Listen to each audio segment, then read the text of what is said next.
Om Sahana Bhavatu Sahana Bhunaktu Sahaviryam Karavavahai Tejasvinavadi Tamastu Ma Vidvishavahai. Om Shanti Shanti Shanti. And we'll attempt to share the screen here.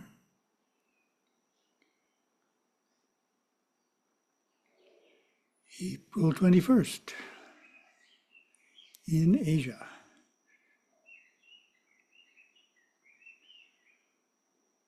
Our first topic, behold the sacred lotus flower.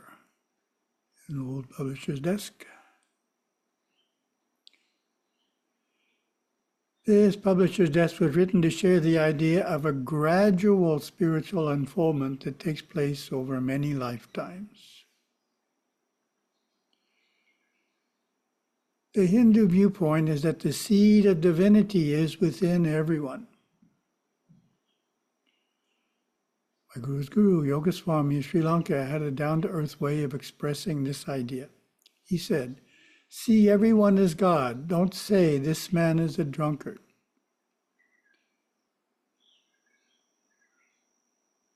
This man is a robber. This man is God. That man is God. Everyone, God is within everyone. The seed is theirs. See that and ignore the rest.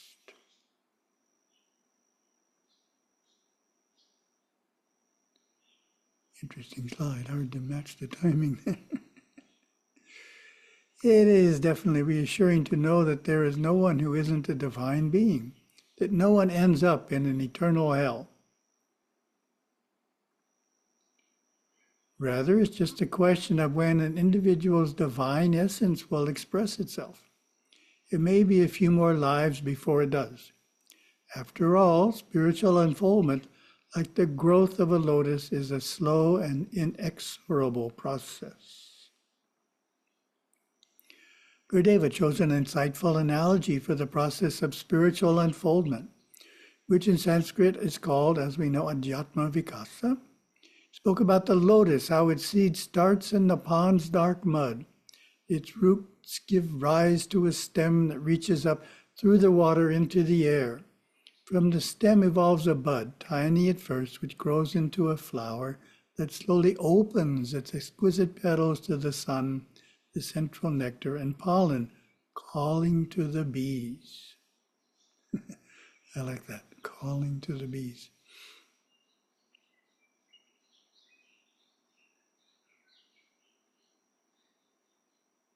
Okay. Doesn't want to move forward here. Oh, it's taking a long time. What phase of the mind does the mud represent?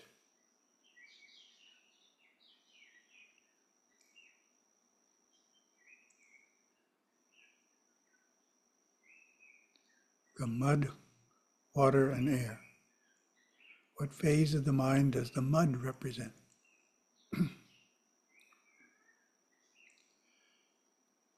Gurudeva compares that process to man's nature and spiritual unfoldment. The mud is the instinctive mind. We all start out in the mud in one lifetime or another. In our early evolution, we are crude and unkind. We tend to hurt other people and think more of ourselves than others. Maybe we even end up in jail. We all start down there in the roots, immersed in the darkness of the instinctive mind, crashing around like a wild bull. Bulls can be dangerous. What phase of the mind does the water represent?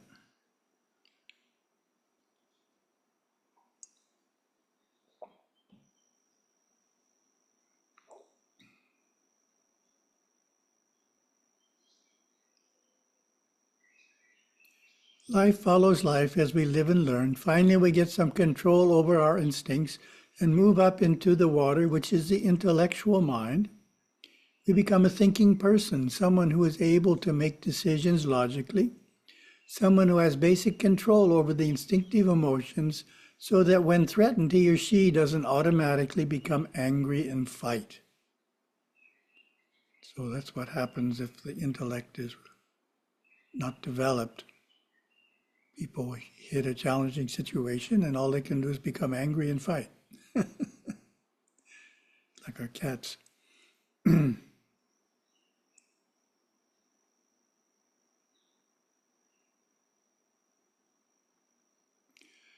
At this point, we are an instinctive intellectual person, living partly in the mud of our animal nature, partly in the water of our intelligence. Such a person has no sense of God and the sacredness of life. The world is full of people like that. The atheists, materialists, and existentialists. They have no spiritual roadmap and are totally unaware of the divine purpose of life, a purpose that goes beyond this incarnation.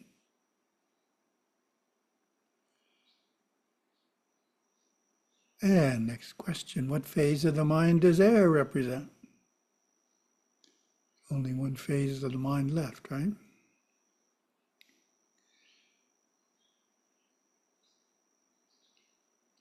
Then what happens? The stem rises above the water's surface into the air, which represents intuition or spirituality or some sense of the existence of God. We start to think about religion. We start to think about spiritual practices. Just being an instinctive and an intellectual person, pursuing ordinary things, worldly goals, no longer satisfies us. But the bud is closed, yet to mature and open. The closed bud knows God is out there, but has had no direct experience of Him. Oh, then a more difficult question. What causes the bud to open? In terms of our analogy, not in terms of biology.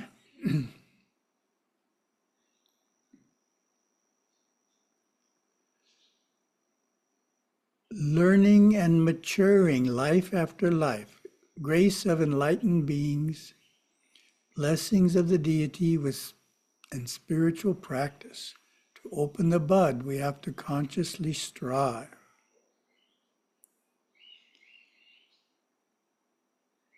Hinduism gives us religious practices that can be grouped into 4 categories. There's a number of ways of grouping the practices. This is a very simple one that just uses English words. The first is simply good conduct, character building. It is the foundation for deeper practices. Second is selfless service, Seva Karma Yoga, doing things for other people we don't have to do. That's how I define it. If in our place of work we do something for someone else out of the goodness of our heart, that counts as seva. Seva doesn't have to be done at a temple or an ashram. If we go to work and only do what we're paid for, then no seva is taking place. Third category of practice is devotion, bhakti, which we express at a temple as well as at the shrine we have in our home. Dating a home shrine and worshiping there daily is an essential practice. Fourth is meditation, dhyana. Meditation is a bit advanced and requires the teacher's help to do well at it. Most people I speak with say, I try and meditate, but I can't control my thoughts. They don't have a teacher. They haven't had someone personally explain the art of meditation to them. It's an unusual person who can learn meditation by himself. So just an aside there, that's a interesting point. And normally, when we think of controlling thoughts, we think of just our conscious thoughts. And we know we can slow them down through regulating our breathing.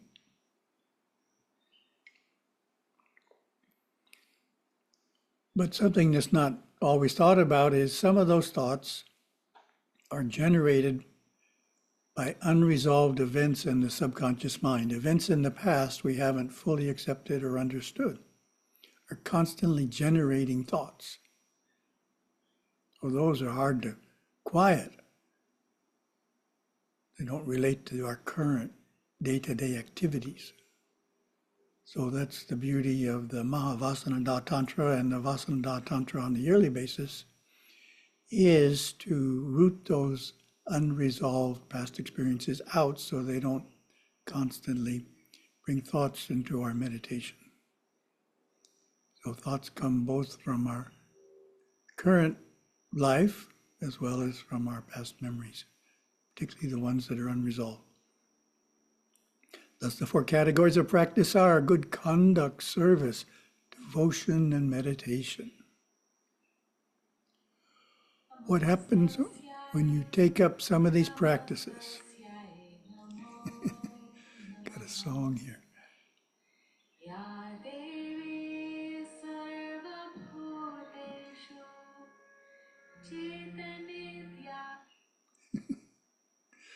What happens when you take up some of these practices and perform them on a regular basis? The bud slowly opens. Your divinity, which waited silently in the seed, blossoms. The individual consciousness opens wide as unenlightened thinking gradually fades in the light of superconsciousness. Many Western ideas and goals are based on the underlying belief that there is only one life, or there may only be one life. We had better achieve God realization in this life just in case. Question for you: what does the belief in one life cause us to do in terms of spiritual unfoldment?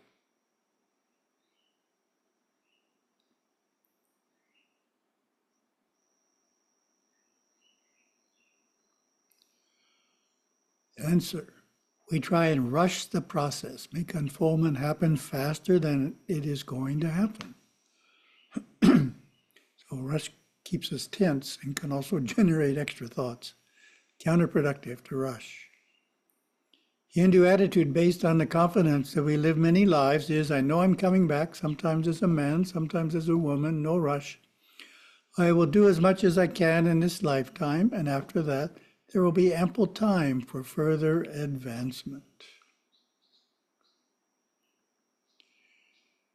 Hindu approach is to make spiritual progress in every life cycle, open the bud a little bit more. We are content to move forward by consistent practice with whatever intensity we can sustain, without rushing, without fear of falling short. We have infinite time and take confidence that the seed of divinity already resides within each of us. Hinduism takes the idea one step further. Eventually, each of us will have the realization of God, our indwelling self. We become the lotus in full bloom. Shvetasvatara Upanishad states, he who with the truth of Atman, the soul, unified, becomes the truth of Brahman, as with a lamp. Who knows God, the unborn, the stable, free from all forms of being, is released from all fetters. Moksha. This is quite different from the concept prevalent in Western faiths that God is in heaven and cannot be experienced by those living on earth. Gurudeva often spoke of the immediacy of this divine presence. God is so close to us. He is closer than our breathing, nearer to us than our hands or feet. Yes, he is the very essence of our soul. Back to our analogy of the lotus flower. As we mature, we learn to live like water on the lotus leaf, free, unattached, leaving no karmic trail behind us. When the lotus flower is sufficiently open, we are more and more aware of our spiritual or intuitive nature. We begin living our innate perfection and beauty. Would not surprise me if some of you asked yourself the question, what is it that makes spiritual progress? What is it that evolves and unfolds? What do you think is the answer to the question? What is it that evolves and unfolds?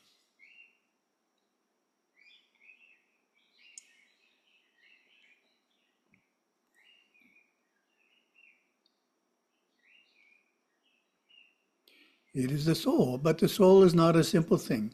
Part of it evolves and another part is unevolving perfection.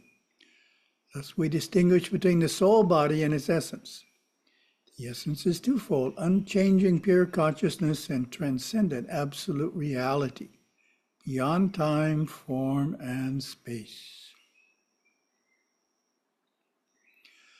The soul body is referred to in Sanskrit as Anandamaya Kosha, sheath of bliss. It is a human-like, self-effulgent, golden being of light which evolves and matures. It is this immortal soul body that, like the lotus flower, unfolds. Just as our physical body matures from an infant to an adult, so too does the self-effulgent body of light mature in resplendence and intelligence, evolving from life to life, gradually strengthening its inner nerve system, progressing from ignorance of God to God realization. The soul's essence, though hidden from us, is eternally perfect and identical with God. Here is a little exercise to help understand your spiritual unfoldment. Choose the one Hindu saint, Swami, or yogi, living or passed on, who you feel achieved the greatest spiritual attainment. Now imagine and accept the idea that his or her attainment is your own potential. That is the surprising truth. The potential to achieve what anyone else has achieved spiritually lies within you, to be manifested at some point in your future. Perhaps that thought will motivate you to organize the sometimes puzzling pieces of your life and to put just a bit more effort into those spiritual practices. Visualize the lotus flower in full, magnificent bloom. That is the symbol of your full, resplendent spiritual potential. Gurudeva shared his own mystical experience of the soul body emerging with Shiva. He said, "One day you will see the being of you, your divine soul body. You will see it inside the physical body. It looks like clean, clear plastic. Around it is a blue light, and the outline of it is whitish yellow. Inside of it is blue yellowish light, and there are trillions of little nerve currents or quantums, and light scintillating all through that. This body stands on a lotus flower, inwardly looking down through your feet. You see you are standing on a big, beautiful lotus flower. This body has a head, it has eyes, and it has infinite intelligence. It is tuned into and feeds from the source of all energy." Of course, the potential only becomes practical when you strive. If you are serious in your seeking, and ask yourself a series of questions. How am I applying the 4 kinds of practice in my life now? Good conduct, seva, bhakti, meditation, and yoga. Which areas are most in need of my attention and increased effort? What do I need to do in order to improve? Then do it. Nice. Lots of nice lotuses there. Second topic, continuing with karma management, insights section. In the karma management insights section, its second step is learning about karma. Second step in learning about karma is to correctly understand the key concepts involved, of which there are 10. Today we are doing concepts 1 through 5. First concept is the meaning of the word karma. What is the meaning of the word karma? The most general meaning.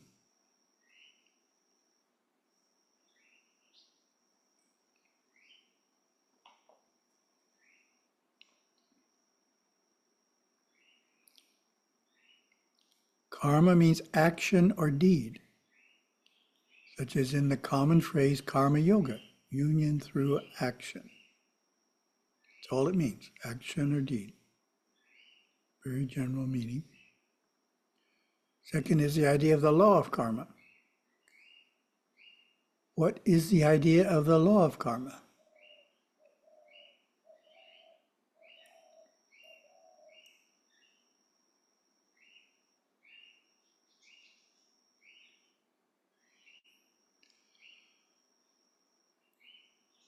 Law of karma is the law of action and reaction, also called the laws of cause and effect. Action and reaction, cause and effect. Excuse me. What we sow, we shall reap in future lives. Benevolent actions, punya karma or su karma, will bring loving reactions. Selfish, hateful acts, papa karma or ku karma, will bring suffering. Every action that we perform in life, every word we speak, every thought that we think has its reaction.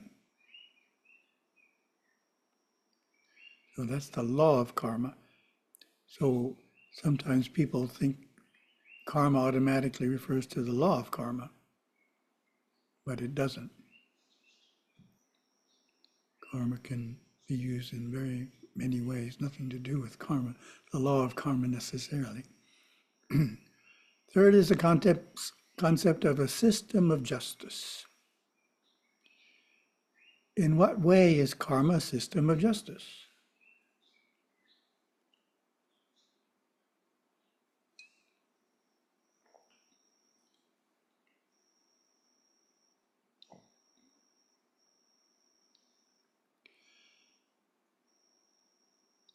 The law of karma is a divine self-governing system of justice that automatically creates the appropriate future experience in response to the current action. However, unlike the justice systems of a country, which only punish the misdeeds of those who are caught, tried, and found guilty, karma punishes misdeeds and rewards good deeds whether they are known or not. It's automatic.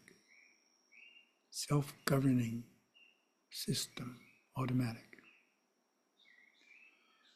For example, if a man robs a bank and is never caught, no punishment is received through man's law. However, he will inevitably face the consequences of his crime through the law of karma. Similarly, the good deed of giving money regularly but anonymously to a charity will be rewarded, even though no one knows the giver's name. So some people like to give no recognition. Very selfless. Fourth is the concept of karma as our teacher. What does it mean to say karma is our teacher?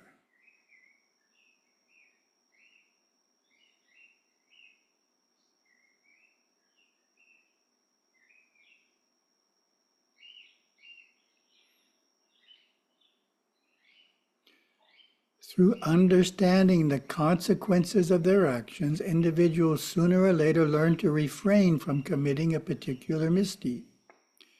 Any good system of justice does not want repeat offenders. It wants individuals to understand the error of their ways and reform their behavior. You've heard Alexander Pope's famous phrase that to err is human, to forgive is divine. Well, we can adapt his adage and say to err is human, but to err only once is divine, meaning those who are striving to live a religious life are self-reflective and learn quickly from their mistakes. That is what we mean by saying karma is our teacher. We learn from our mistakes. It teaches us to refine our behavior, hopefully sooner rather than later. One way to tell a young soul from an old soul is to observe how quickly he learns karma's lessons in life. Fifth is the concept of individual karma. What is the concept of individual karma?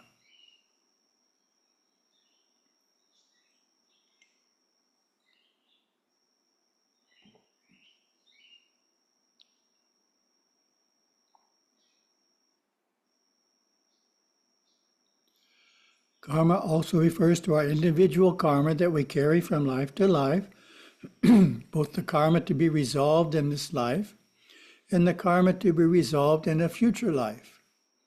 To understand this better, let us reflect again on the criminal justice system.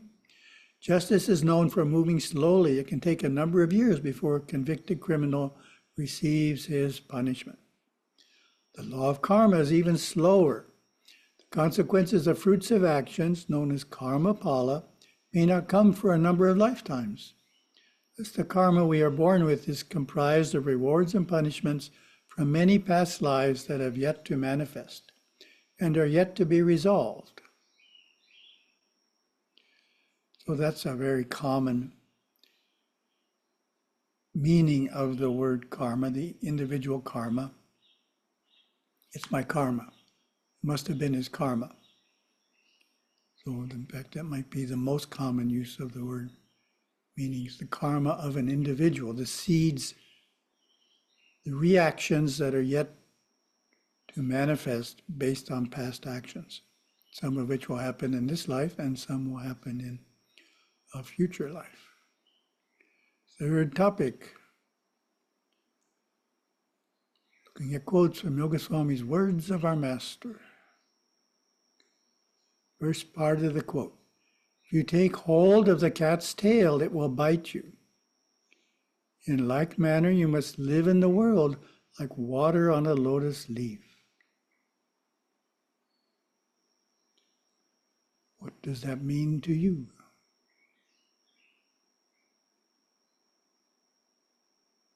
Two ideas in that one. Cat's tail, water on a lotus leaf. The cat's tail example shows that certain unpleasant experiences can be foretold and avoided by common sense. You don't grab hold of a cat's tail. The water on the lotus leaf shows we can be like the water and move through the world without being influenced by it.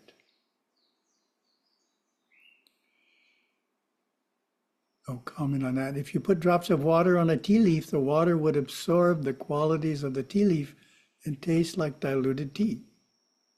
That is what we want to avoid. We are able to move through the world without taking on its qualities. I asked Google Gemini to give a scientific look at water on a lotus leaf. Here's what it said. The scientific term for water beating up and rolling off a surface like a lotus leaf is called superhydrophobicity.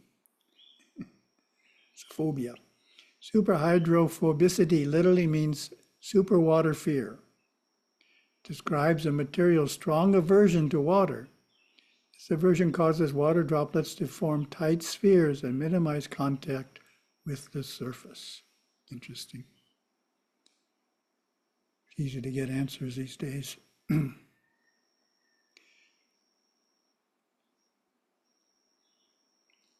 Okay, next quote. What does a man lack if he surrenders himself to the Lord, saying that all is his action?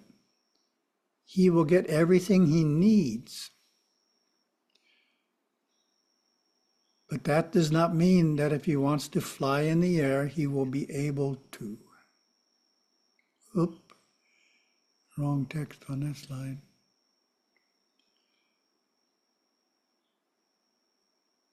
So if you surrender, you get everything you need, but that does not mean that if he wants to fly in the air, he will be able to. What does that mean to you?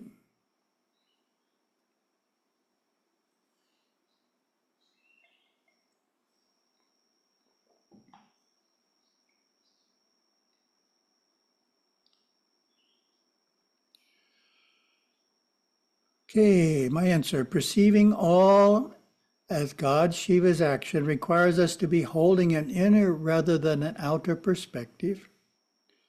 Holding that inner perspective puts us in an inner flow with life where what we need comes to us.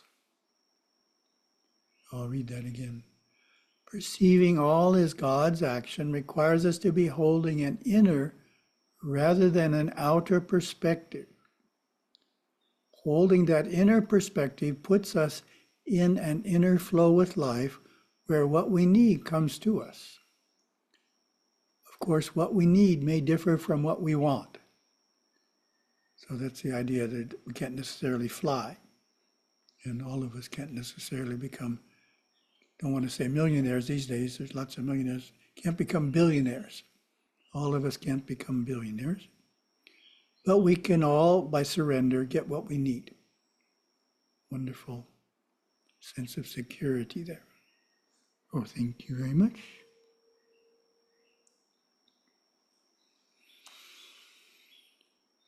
Om.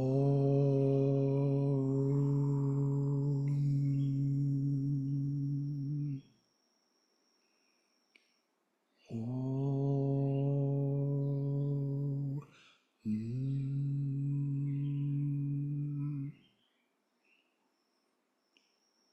Om.